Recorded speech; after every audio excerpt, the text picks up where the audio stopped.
Hi, it's Olivia, and for today's video I'm going to be talking about several different popular, well-known young adult book series, and the hope is that if you've maybe been on the fence about whether or not you should start one of them or invest your time into several books in a series, that maybe me giving my 2 cents on them will help you make a decision, or maybe that won't be the case at all. Maybe you've read these books and we can just talk about them in the comments.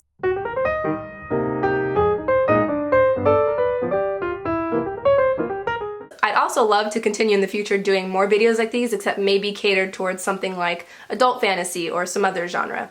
But anyway, the first series that I have to talk about is the Unwind dystology by Neal Shusterman. If you haven't read those, you still probably have heard of Neal Shusterman because of his more recent Arc of the Scythe trilogy. The more recent Arc of the Scythe trilogy I feel is one that has gotten a lot more attention and praise, and whereas the Unwind dystology felt like something that, I'd read in high school and then it kind of felt forgotten about. It wasn't really something I saw talked about often on BookTube. I still stand pretty much by how I felt in high school when I first read these, which is that I think that they are such fun books. I think it's a great series to get into because I feel like it was one of the first series that really posed a lot of open-ended questions, and it really left me thinking. That's the impact that it had on me, and I felt like it was action-packed and it had such an interesting plot, such interesting topics that I had never really read about in a young adult series before, and kind of disturbing elements too. And I feel like those elements that I loved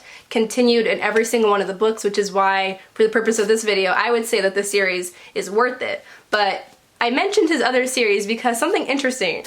Since the popularity of Scythe, I've seen a couple more people reading Unwind. I remember how eye-opening it was when, I want to say it was Papercut, the Papercut book club. They read, it's a book club hosted by a couple of booktubers. I'll link them, put their picture on the screen, link them in the description. They had read Unwind, and if I remember correctly, they were very unimpressed, and a lot of them actually weren't a fan of it. And by the way, this is a prime example of how people can absolutely dislike the books that you love, and it means nothing about like your character or anything, not insult it at all. Like it's kind of neat that people could read the same exact thing and have a wildly different opinion. What stood out to me was the focus on the reproductive rights element and how much that stood out to people in current day.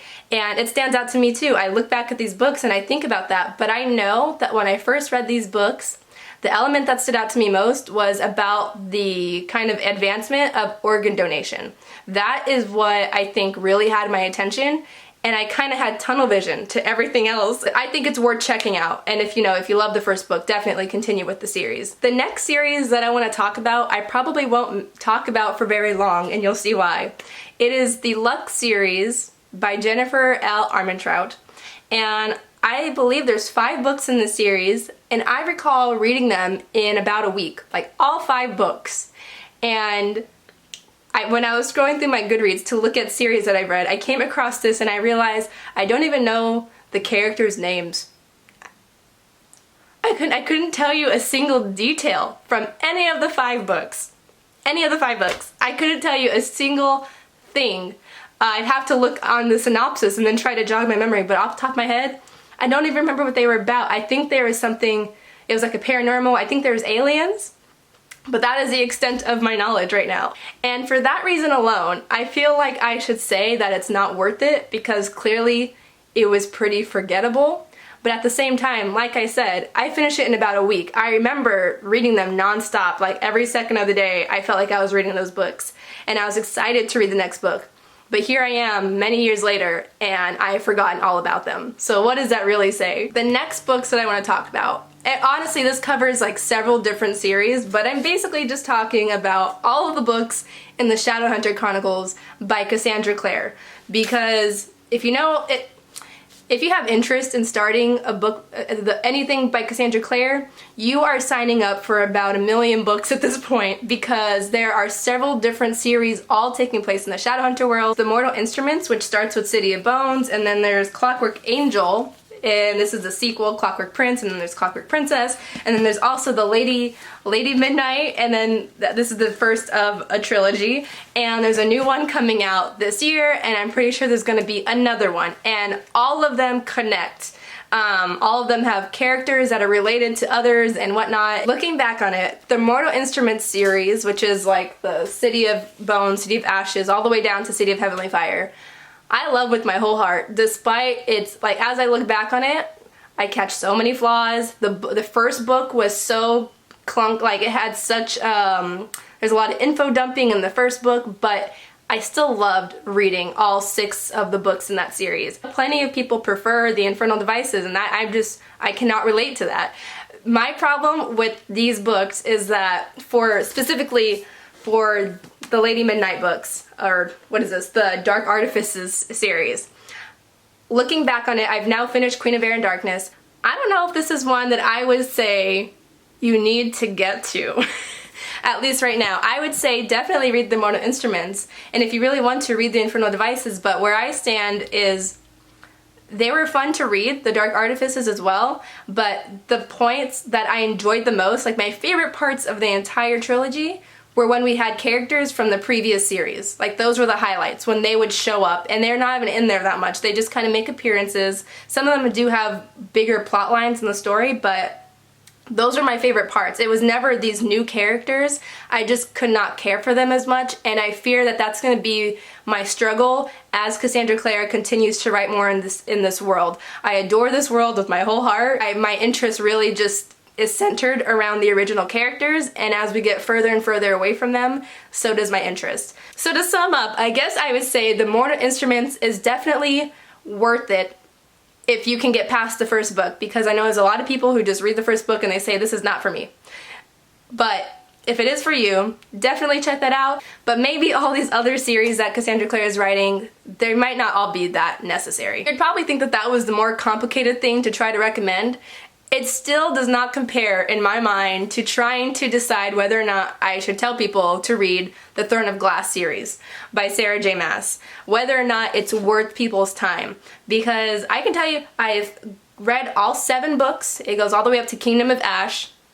And it has not been like an upward trend the whole time of, you know, enjoyment of just, I love each book more than the previous one.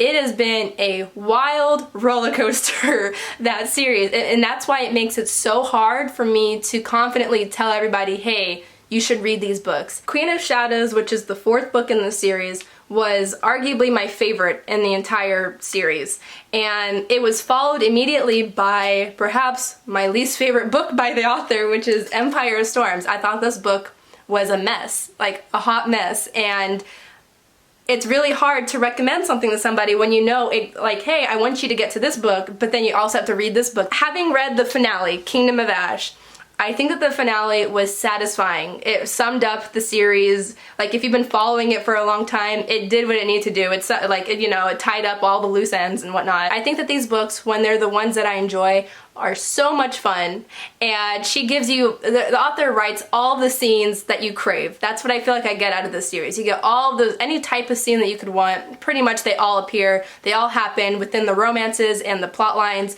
everything that you can want. And it's just, it's hard to recommend because there's some hits and misses, and so I would say maybe just give it a few books, and if you're not liking it, maybe don't stress out too much if you don't finish it. The next series I want to talk about is the Lunar Chronicles by Marissa Meyer. Very excited to talk about this because I remember how long it took me to even get to this, because I was stuck wondering, do I want to bother with that series? I was not expecting to like this book as much as I did, because I knew it was a retelling, yet another retelling of Cinderella, but I thought it was very unique, especially by the 3rd book, Cress. I was having a great time. My favorite in the series is book number 3, so that tells you that at least it's worth getting to number 3, and there's only one more after that. Winter is a massive book, which is the 4th book. I feel like the Lunar Chronicles is a series you can easily recommend to like all ages of people who are wanting to get into like a young adult series. It's just, it's fun, it's straightforward, it has all the it has the fun retellings in each different novel, and it's an even better time when all the characters really start to come together, and so I feel like this whole series just does a good job of each character getting their own story and then also seeing them all come together. It's really fun, and I think it's worth reading. So I would love to know whether or not you loved or did not love these series. If you think that they're worth it, please share any of your thoughts below, and I will see you in another video. Bye!